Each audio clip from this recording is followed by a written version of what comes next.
Bismillahirrahmanirrahim. Your English instructor Sayyid Muhammad Basim is here.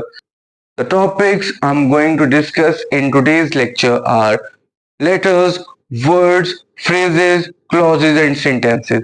How letters are joined to form words, how words are joined to form phrases, how phrases are joined to form clauses and sentences. First, we are to discuss what is a letter. Letter is actually raw material of a word. Letter is actually a specific entity, a specific element, a specific character which represent a specific sound. These letters are actually joined to form a word which has some dictionary meanings. ऐसा नहीं है, अगर इसको देखा जाए ACMABC हमारे 26 alphabets हैं हमारे इंग्लिश लैंग्वेज में।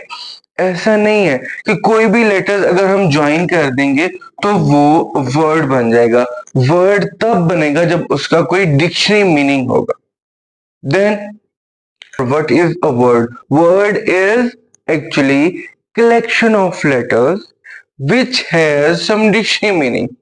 Words are actually building blocks of a sentence too. Words are raw material of a sentence. Then examples of words are actually bank, board, marker, any collection of letters which has some dictionary meanings is known as a word. Is known as a word. Then comes phrases, clauses and sentences. In तीनों cases में आप feel करेंगे कि phrases, when we talk about phrase, it would be group of words.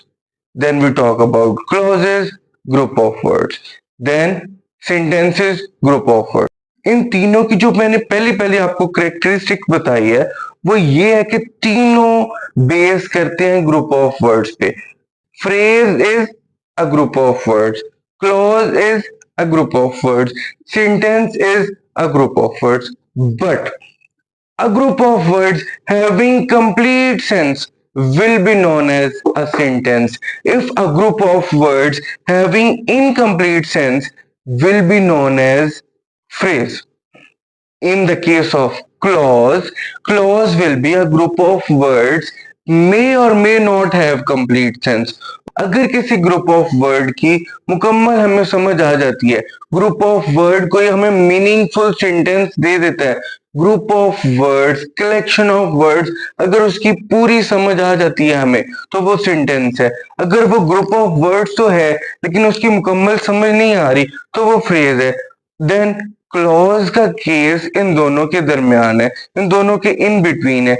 Group of words मे और may not have complete sense, उसकी मुकम्मल समझ आ भी सकती है, उसकी मुकम्मल समझ नहीं भी आ सकती। इन तीनों की एग्जांपल्स देखते हैं फिर आपको क्लियर होगा। In phrase on the table, under the table, on the wall, with the marker, कुछ भी ग्रुप ऑफ वर्ड्स जिसकी मुकम्मल समझ नहीं आ रही वो फ्रेज है। देन सेंटेंस जिसमें मुकम्मल सेंस अगले बंदे को आप डिलीवर कर रहे हो उसमें उसको सेंटेंस बोलेंगे। जैसे Ali is a doctor, she is a teacher. Clause की हमने आइडेंटिफिकेशन पढ़ी। इन तीनों को अगर मैं डिफरेंशिएट करूं, phrase group of words, clause भी ग्रुप ऑफ वर्ड्स, सेंटेंस भी ग्रुप ऑफ वर्ड्स। अगर group of words is having complete sense then it would be sentence. If a group of words having incomplete sense, then it would be phrase. Then third case is clause. If a group of words may or may not have complete sense, then it would be a clause. But another main aspect is there. Clause must have subject and verb. इसकी example हम देखते हैं। The patient had died before the doctor came. इस sentence के दो हिस्से हैं, इस सेंटेंस के दो पार्ट्स हैं। The patient had died एक हिस्सा है, before the doctor came दूसरा हिस्सा है। The patient had died की हमें समझ आ रही है। द पेशेंट हैड डाइड की समझ आ रही है, इसका मतलब है कि ये क्लॉज है, इसमें सब्जेक्ट भी है, इसमें वर्ब भी है, इसकी ग्रुप ऑफ वर्ड्स भी है, इसकी समझ भी आ रही है, ये क्लॉज आ गया।